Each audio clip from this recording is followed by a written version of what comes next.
Okay, let's unpack this. We've got a great set of revision notes right here covering a really fundamental topic in medicine. Think of this as a deep dive specifically tailored for you, sort of cutting through the detail to find the absolute core insights. Exactly. And what's fascinating about a topic like metabolic acidosis is how a seemingly simple, blood gas abnormality can just be the tip of the iceberg. It often points to something much more complex going on underneath. These notes you've shared, they offer a really structured way to make sense of that complexity. Yeah, absolutely. Our mission today is to take these notes and translate them into a high-yield overview. We want to pull out those crucial nuggets of information that will help you quickly grasp what's going on with metabolic acidosis. So let's start at the beginning. Your notes kick off with the definition. In simple terms, what are we talking about when we say metabolic acidosis? Well, at its core, metabolic acidosis signifies an imbalance in the body's delicate pH regulation. It's defined by either an excess of acid building up or, perhaps more commonly seen clinically, a deficit of bicarbonate in the bloodstream. Right. And that deficit, or the acid excess, it isn't the primary problem itself, is it? It's a sign. Precisely. This is absolutely critical to grasp. Metabolic acidosis is never really a primary diagnosis in itself. It's always a biochemical consequence, a signal that something else is going wrong in the body.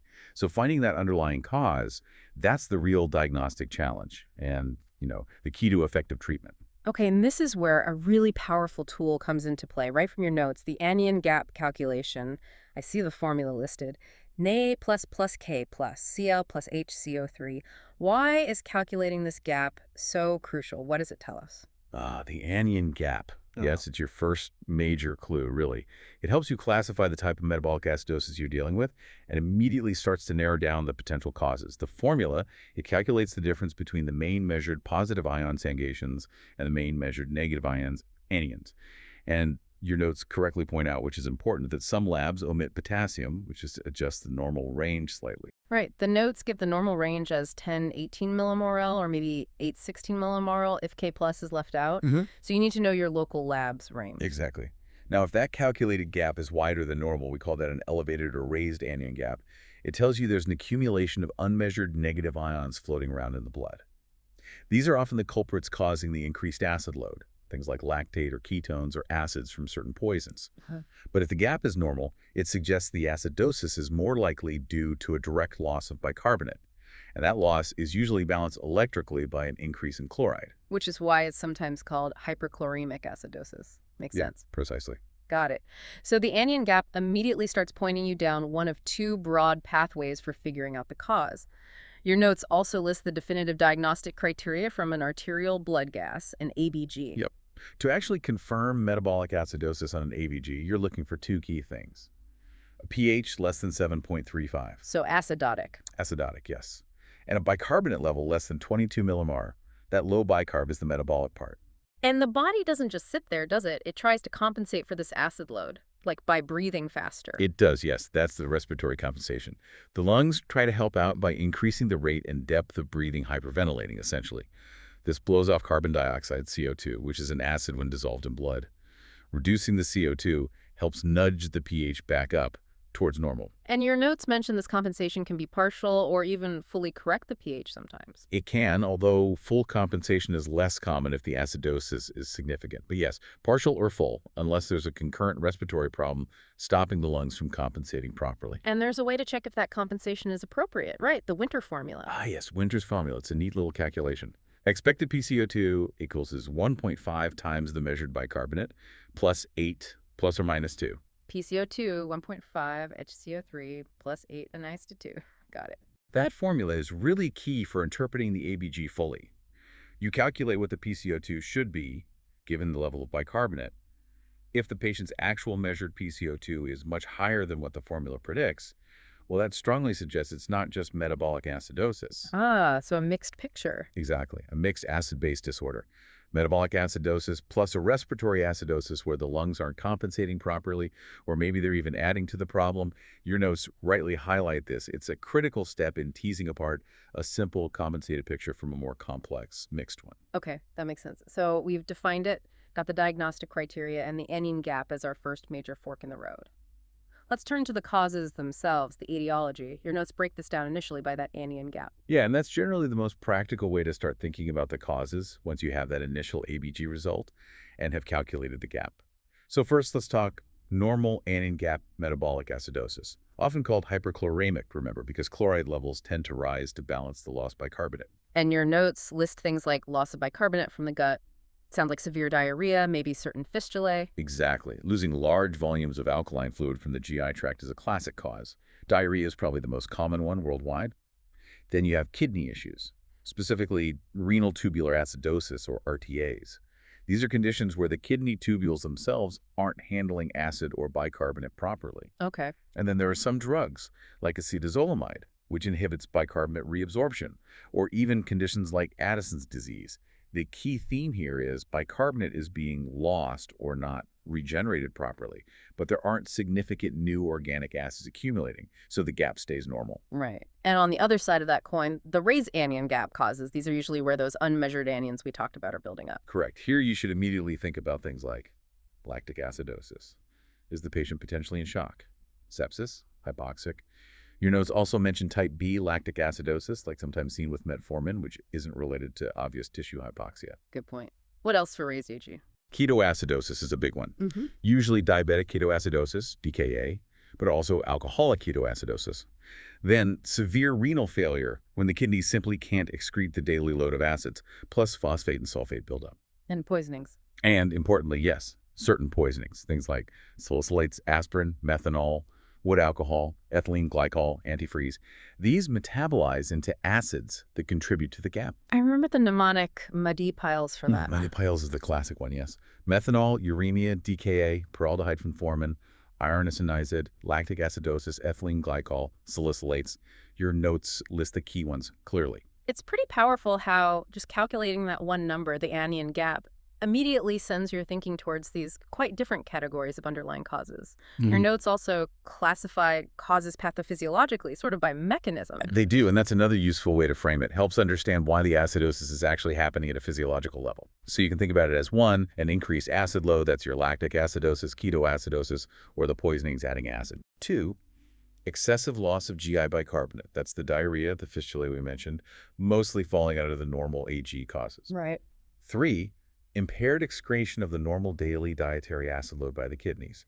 This includes renal failure, but also certain types of RTA, like type 1 distal RTA or type 4 RTA, related to hypoaldosteronism. I heard the fourth. Fourth is excessive loss of renal bicarbonate itself, where the kidneys are wasting bicarb.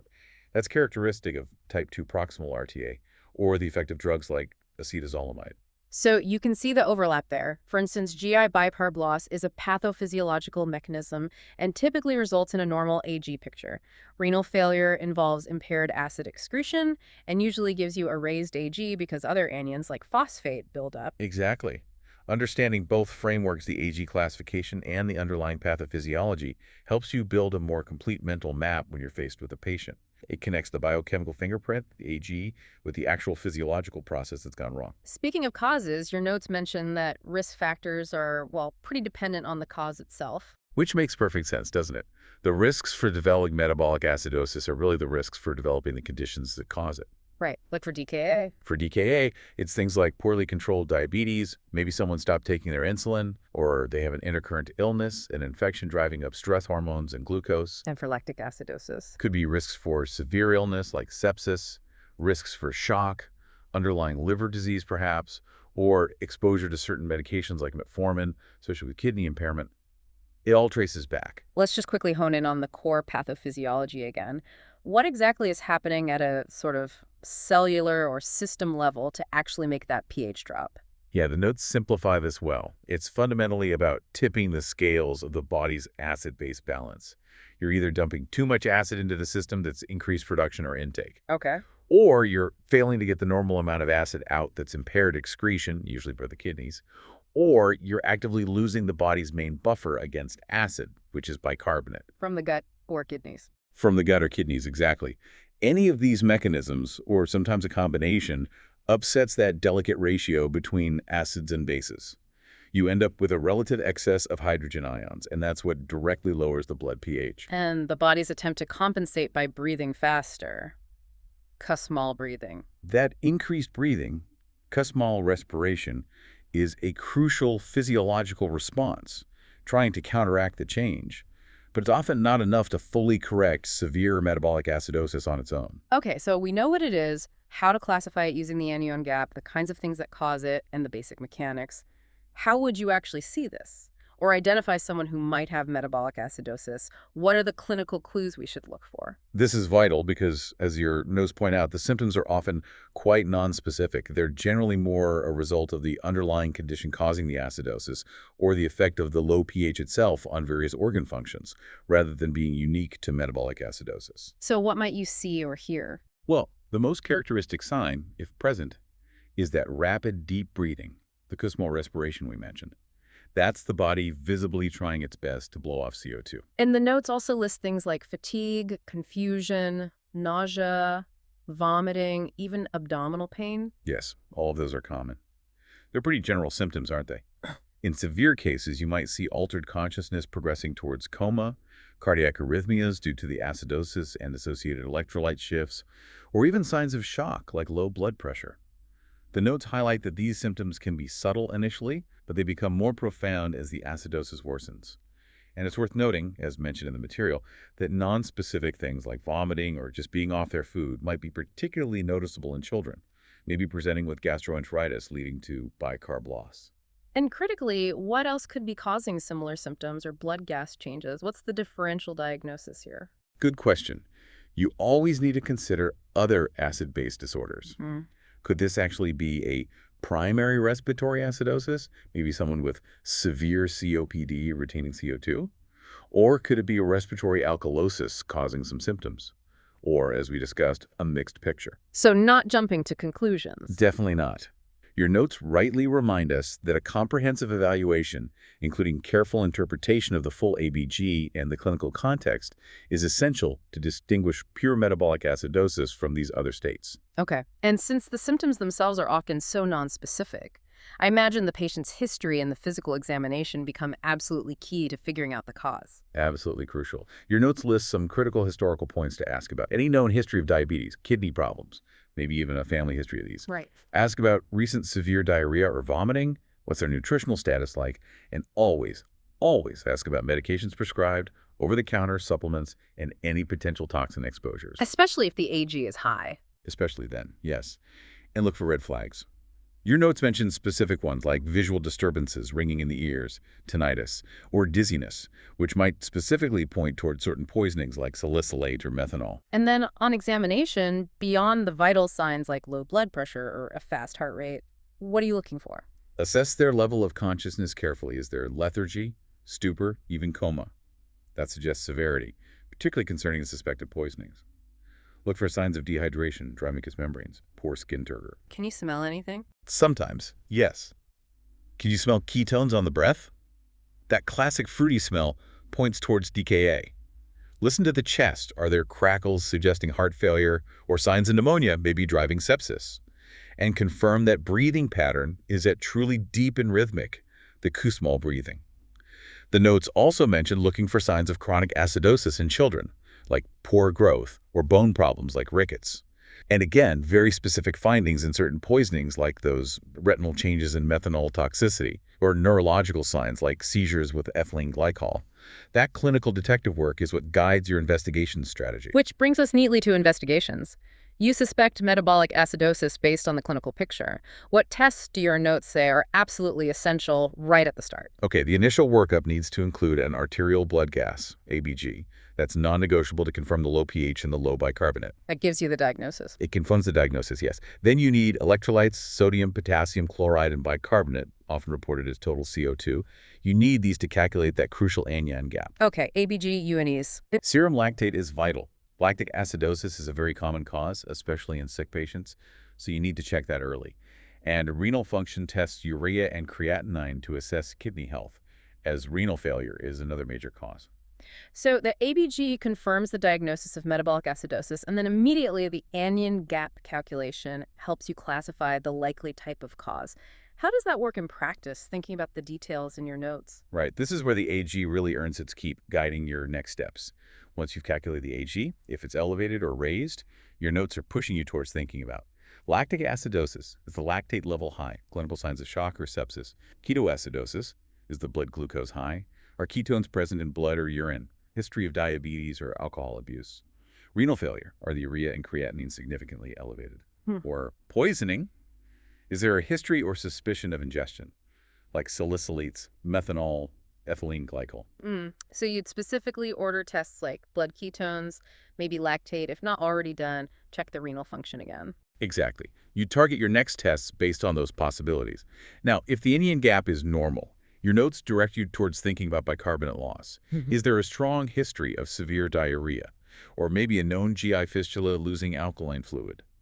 Or could this be a renal tubular acidosis? And there's another test mentioned for normal AG, the urinary AG. Yes, the urinary Anion gap, MA plus K plus Cl in the urine.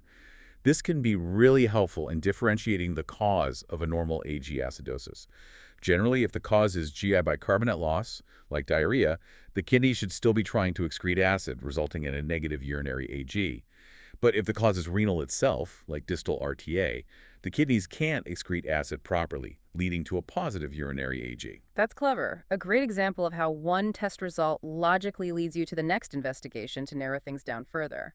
What other general investigations do the notes mention might be relevant depending on the clinical suspicion? Well, based on the AG result and the whole clinical picture, you might need a blood glucose and ketones check, obviously crucial if you suspect DKA. Makes sense. A full blood count. A high white cell count could point towards sepsis as a cause for lactic acidosis. Severe anemia itself could potentially impair oxygen delivery and contribute too. Okay. Liver function tests, LFTs, might be relevant if alcohol abuse or liver disease is suspected. Cultures blood, urine, sputum, if sepsis is on the cards. And imaging. An ECG is important looking for arrhythmias, which can be triggered by acidosis or electrolyte changes like hyperkalemia, which often accompanies metabolic acidosis, especially normal AG types, or acute renal failure. Yeah.